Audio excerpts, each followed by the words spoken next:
Welcome to the Private Practice Survival Guide podcast with your host, Brandon Seigel. I'm a published author, speaker, entrepreneur, and private practice strategist dedicated to transforming the way that healthcare functions. This podcast is all about empowering you to create the change you want to see. Let's dive in. Welcome back to this quick tip episode of the Private Practice Survival Guide podcast. In this quick tip episode, we're talking about why social media is often a loss leader for private practices. It happens. I think the first thing I'm going to say to you is it usually means, when I say it's a loss leader, it means that we're not getting an outcome or goal as defined. And sometimes it's because we don't know what our goal is. So I would say when I survey private practices that are on the smaller side, let's say under 10 full-time employees, I'll say, do you do social media? And they'll say, yes. And I'll say, so tell me what your goal is with it. And they look at me with like literally like a deer in headlights. They're like, huh? And I say, what's your goal? And they're like, well, my goal is to post social media. And I go, what do you mean? Well, I need to have a social media page. I'm like, why do you need to have a social media page? Well, because we need to have a presence. Why do we need to have a presence? So that we have clients. Okay. So what you're telling me is the goal of your social media page is to engage and retain and bring on clients. Yeah, that sounds good, Brandon. Okay. So how well are you doing at that? Again, they give me that. What? Huh? I don't know. I'm like, how good are you doing at it? Well, we post every month. We're doing pretty well. So then I go, how many clients did you get last month? I don't know. I'll have to check. That I don't know, I have to check. That's a big thing. Like at the end of the day. See, I can tell you, I probably through my social media interaction, I would say that I usually engage a new client every other month as a result of my social media. And I don't do a lot of social media, but that's my average. And if you said, well, why is that so? And I said, well, first of all, I don't always have services going on where I need that. And so sometimes it's a matter of engagement, but usually when I am going after a specific service offering, I can engage to bring on at least a client every other month. Okay. So for me, then I have to run the analysis of what I'm doing in time and resources. What is the ROI of that time and resources versus the net benefit of that client acquisition? Does it work? Does it not work? Sometimes you look at it as like, it's just, Brandon, I have to do it, so I'm going to do it. And I'm like, okay, you're making that determination. So the outcome is to make you happy. The outcome's not, hey, I want one new client a month, or I want one new client every other month or whatever. And so I find that a lot of the time we look at social media as a loss leader because we don't have predefined metrics or accountability or analytics that drive transformation to what we're trying to achieve. So what is that milestone? What is that goal, etc.? So I have the goal that as I increase my social media, I want to impact 10 new clients a month through social media. That is my new target. As I go towards that next gear, I would like to engage 10 new clients a month as a result of social media. That's a clear predefined goal. Now, I've already worked out the value proposition, the value of a client, the lifetime value of a client, the cost of time, resources, professionals. But here's the deal. The other loss leader is sometimes we are giving the wrong people that job. Sometimes we're putting jobs on people because it's what they like to do, but not what they're effective at doing or what they need to be doing. Sometimes we actually give social media to people as like, honestly, it's like a lunch break. It's like, hey, I know you're tired. Why don't you do social media for 2 hours? Literally, that's what it feels like. It's like, Brandon, they work so hard and I'm not going to get more from them. So I might as well have them do social media. I might as well fill that time. And I'm like, so what you're saying is you don't have anything else that you value their time as. And rather than like, you're kind of like here's a cookie, take a break. That's what it feels like to me. Versus if I told that person, I said, you need to generate $100,000 of social media this year, that person wouldn't want it anymore. The second I make it a financial demand, they turn off. The creativity of social media is only one aspect of what makes social media work. So we need to dial in. And I find it that we are taking a lot of this next generation and we're giving it to them because they enjoy doing it. But the minute I make it a business proposition requirement, they turn off. And I come back to time is money. So we need to make sure that what we're doing is not just to please someone. Because when you tell me that you're utilizing Joseph to do your social media because Joseph needs a break, honestly, like give Joseph a cookie. What you're telling me is that your social media is an employee benefit, not a employee function. For the past 20 years, I've had the privilege of helping pediatric occupational, physical, and speech therapists redefine the way that their business functions and helping them tap into their entrepreneurial spirit.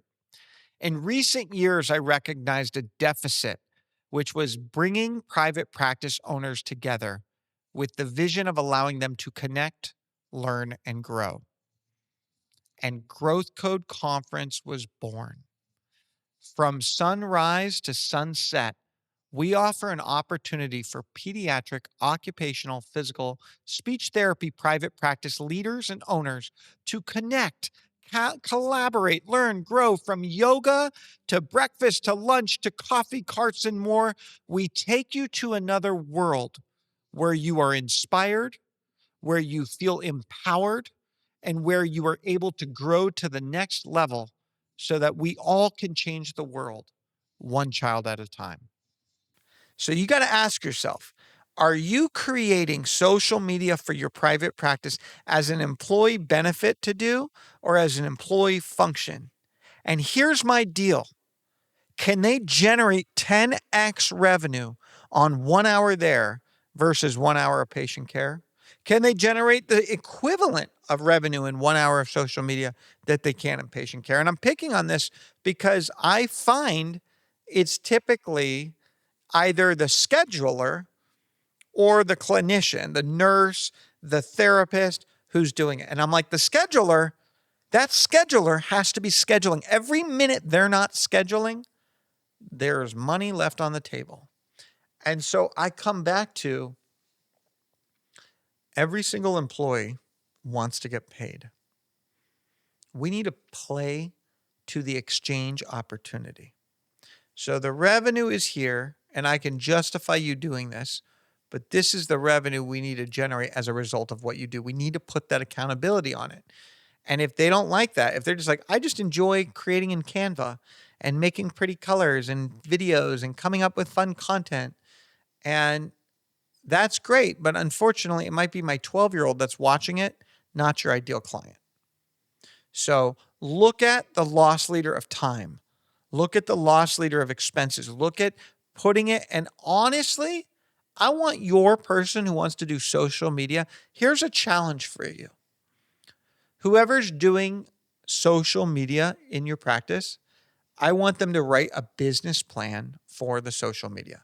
Here's what we're doing. Here's our target audience. Here's how much time we're going to put in. This is the expense of the time. Here's the outcome we're going to get. And this is the metric that is going to make social media a valuable commodity to our practice. If I hear one more time, it's so that people know we're here, I'm going to throw up. There has to be a value proposition to your organization.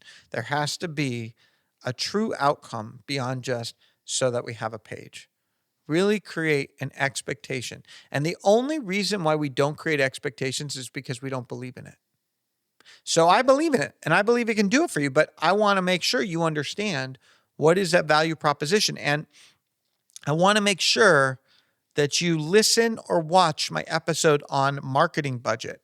And the reason why I bring this up is sometimes you're not measuring the net benefit of that client acquisition. And that's what you need to look at. What is the net benefit for time and expense of the social media versus the net revenue generated from new clients? So I really think it's critical that you're looking at all the different levers and that you are empowering your social media presence through an entrepreneurial lens and not just a customer education lens. Now, customer education can be one of the avenues we take, but there's still an end goal. And so here's my deal. I'm going to challenge you. I want to see if you can measure for the first quarter of 2025 or the first quarter of any year you listen or watch this. I want you to measure how much revenue is generated as a result from a prior social media post. So you should have every client tagged who has come in or been associated as a result of social media. And I want you to track your monthly revenue in net terms in comparison or connection to that social media. Let's put a financial value on that because that will help us figure out. Now, we can take that loss leader and we can turn it into a business, truly a business strategy, and we can make this thing hum. Did you know a 2023 survey by HubSpot found that 50% of businesses struggle to measure the ROI of their social media efforts, making it a common loss leader if not strategically managed? Again, 2023 survey, HubSpot found that 50% of businesses are struggling to measure return on investment from their social media. I want you to measure it. I want you to strategize. I want you to invest in it versus accepting it. So one of the big digital marketing gurus is, I'm going to call him Gary V, but Gary Vaynerchuk. If you know him, he's a mogul. And he said, social media creates the illusion of engagement. Without strategy, it's just noise. And I'm going to say that one more time because I think this quote needs to really just go through you. It needs to truly be in your cellular level. Social media creates the illusion of engagement. Without strategy, it is just noise. Thank you for tuning into this episode of the Quick Tips Private Practice Survival Guide podcast. I hope that you're enjoying our podcast. It would mean the world to me if you would write a review, 5-star review, please. Comment, like us, share us, contact us. Let's create the next chapter of healthcare because together we can thrive, not just survive. Thank you for tuning in to the Private Practice Survival Guide podcast. I'm incredibly grateful to each and every one of you. Exciting news. We're now available everywhere, from Spotify to Apple Podcasts to YouTube or anywhere you like to listen to your podcasts. So watch, listen, and reach out. If you love this episode, please drop a 5-star review. It truly means the world to me. Are you looking for more ways to elevate your practice? If so, now is your chance. Reach out, go to my website, or email me at brandon@wellnessworksmp.com. And remember, it's not just about surviving, it's about thriving.